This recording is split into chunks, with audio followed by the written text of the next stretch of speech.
जळगावमधल्या चोपड्या तालुक्यात केळी लागवड मोठ्या प्रमाणावर होते, त्याप्रमाणे उत्पन्न देखील मोठ्या प्रमाणावर निघत असतं। सध्या चोपडा तालुक्यात केळी उत्पादक शेतकऱ्यांची केळी काढणं सुरू आहे, मात्र केळीला पाहिजे त्या प्रमाणात भाव मिळत नाहीये।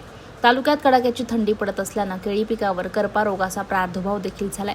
केळी काढण्यासाठी तयार झाले असल्यानं जास्त दिवस ठेवताही येत नाहीये। ठरलेला कालावधी तयार झालेला माल काढला गेला नाही तर केळीच्या झाडावरच पिकू लागतो, त्यामुळे जास्त दिवस ठेवता येत नाही। 1500 रुपयाचा भाव केळीला मिळाला तर तो परवडतो, नाही तर परवडत नाही असं केळी उत्पादक शेतकरी संदीप पाटील यांनी म्हटले। पाहूया दादा, आपल्या शेतातून केळी काढणे चालू आहे, तर काय भावाने आपण केळी दिलेली आहे आणि खर्च किती लागलेला असेल अंदाजे?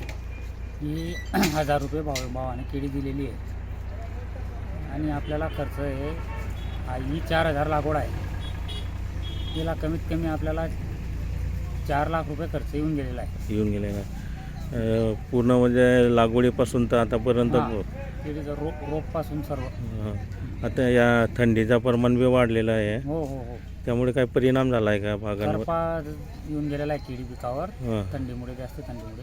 अच्छा, हा जो भाव आहे त्या भावामध्ये आपल्याला परवडतं का?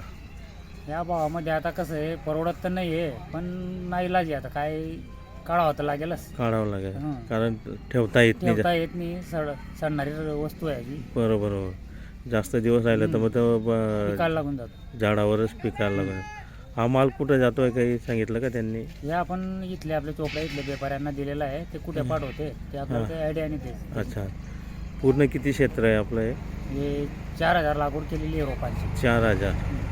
अच्छा, काय नाव दादा? संदीप पाटील मातला। ओके।